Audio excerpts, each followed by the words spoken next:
The 49ers have just beaten the Las Vegas Raiders 22-19 in week 2 of the preseason behind none other than Jake Moody's leg. That's right, the same Jake Moody who struggled last year after his high ankle sprain and had to go through an entire kicking competition this offseason.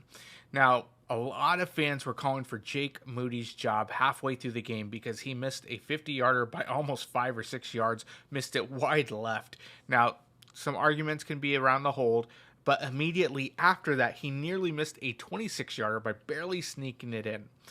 Now, what better way to boost Jake Moody's confidence by having him kick the next 3 field goals, which is exactly what happened. The 49ers struggled to get the ball into the end zone with their backups, and so Jake Moody's number was called multiple times, and he made each and every field goal after that. He went 5 of 6, and of course, like poetic justice, the 49ers have a pick from Mahoney with about 13 seconds left in the game. The Raiders threw an errant pass, and which led you thinking, this is going to come down to Jake Moody's leg, isn't it? Which it absolutely did. And sure enough, a 59-yarder. The 49ers did not gain any more yards due to a drop pass from Tariq Owens and then a wild pass. But Jake Moody still was able to do it with high pressure because he was at the Allegiant Stadium. But also 59-yarder, which would have been his career long if this was in the regular season. So 59-yarder in a hostile environment when you know that a lot of people are calling for your job, and this is to win the game.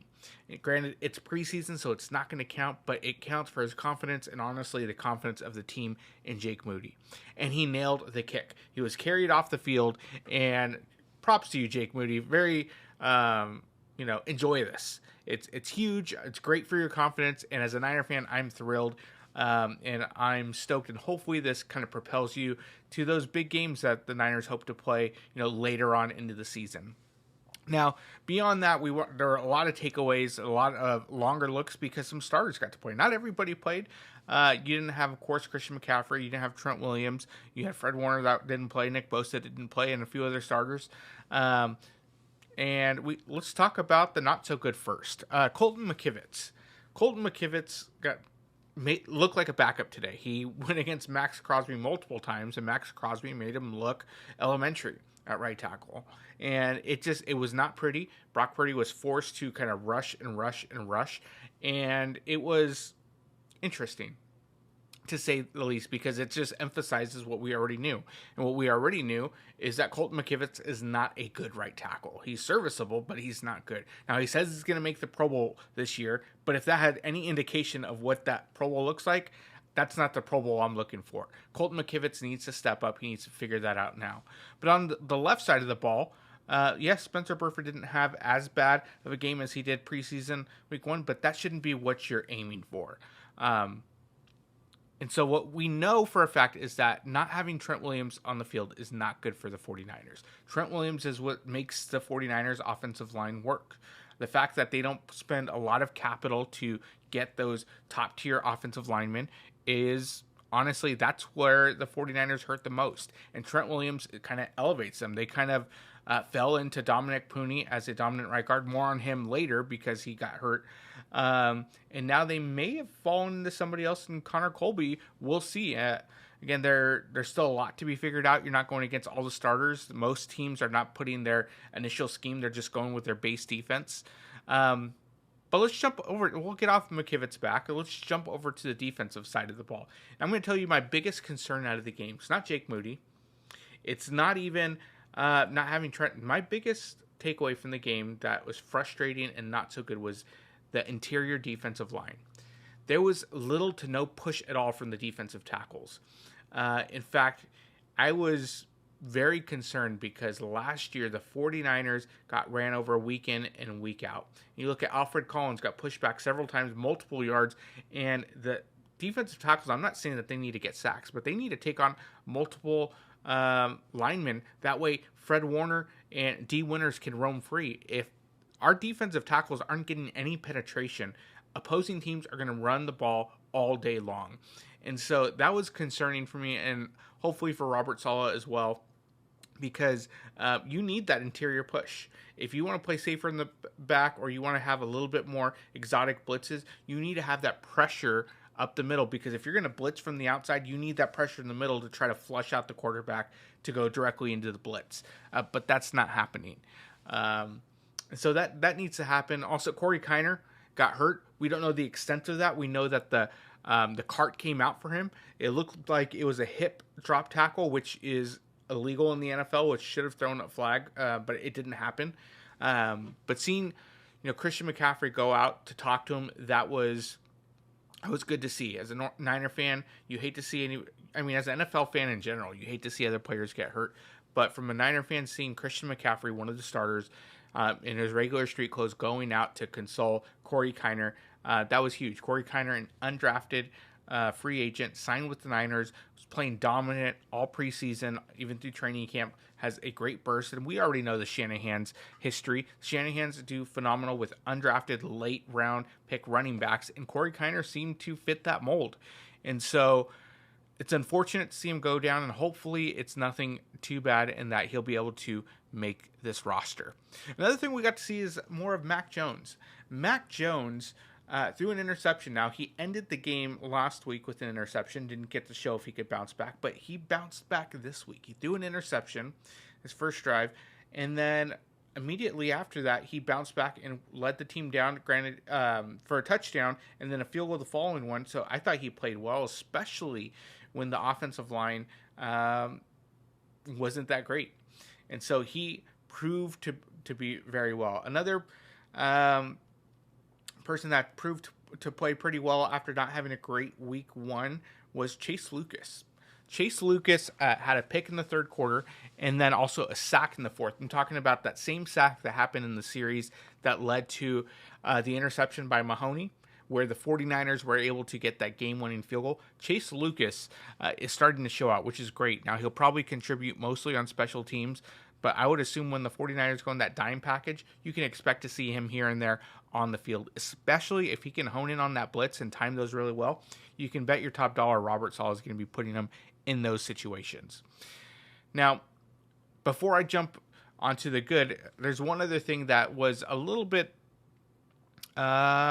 concerning, but it's nothing new considering it's offensive line based. Isaiah Prince, right tackle, number 76, got called 3 times for false starts, and which is pretty terrible when you stand out for how bad you play on the 49ers offensive line, because the 49ers offensive line without Trent Williams is already bad, outside of Dominic Pooney. But the fact that you're getting singled out behind Colton McKivitz for 3 false starts, all in crucial downs, that's not good. So I bet you he's on the hot seat, and the 49ers might be making calls for some right tackles, especially since cut-down weeks are going to be starting soon. You can bet that the 49ers are going to try to shore up that offensive line. Now let's talk about some of the good. I like talking about the good that we see from players during the preseason. We talked about Jake Moody, 5 of 6, good boost of confidence. I think Diamador Lenore, he looked all right here and there, but he also did get trucked by Gentry, and so hopefully he can bounce back from that. But Marquise Siegel, another great game. We know he's been doing good during the offseason. Also, reports are great, but, reports are one thing. Seeing what they do on the field is another thing. Potential only goes so far until you actually produce. And so Marquise Siegel, huge tackle on Raheem Mostert out in the open field, was constantly around the ball, which you love to see. Mac Jones, we saw he bounced back. That was good. Nick Martin. Let's talk about Nick Martin for a second. Nick Martin reminds me of a younger Kwon Alexander. Kwon Alexander, as you remember, was one of a big free agent signings from the 49ers several years back.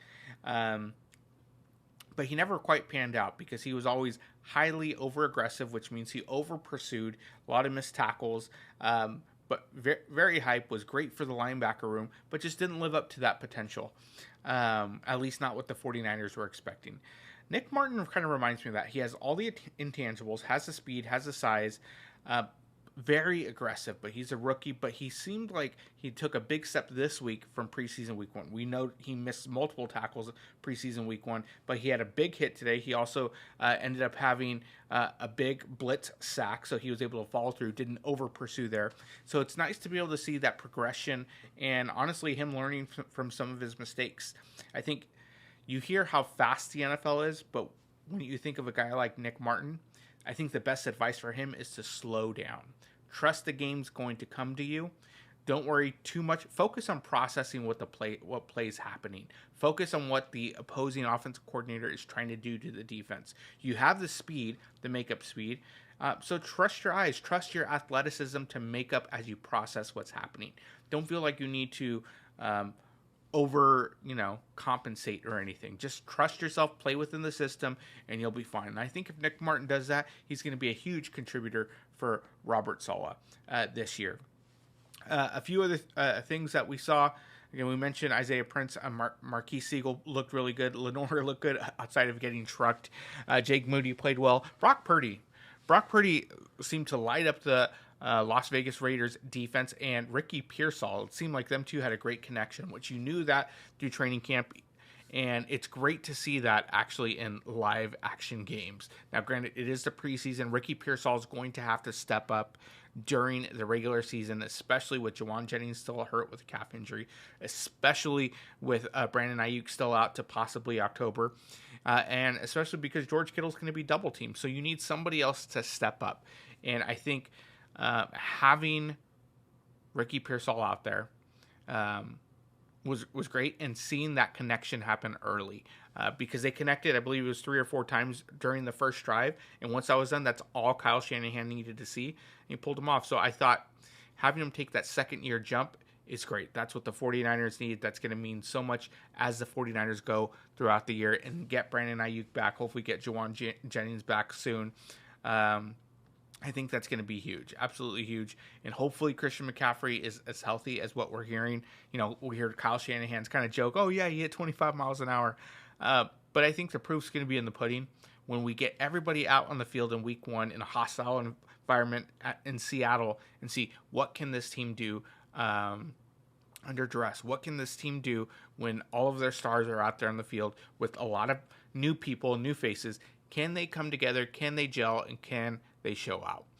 But all of that to say, my biggest takeaway is the 49ers overcame adversity. Jake Moody overcame adversity. Granted, it was a preseason game, but they pulled out the win, and that's what this team needs to learn how to do. They need to learn how to win the close games.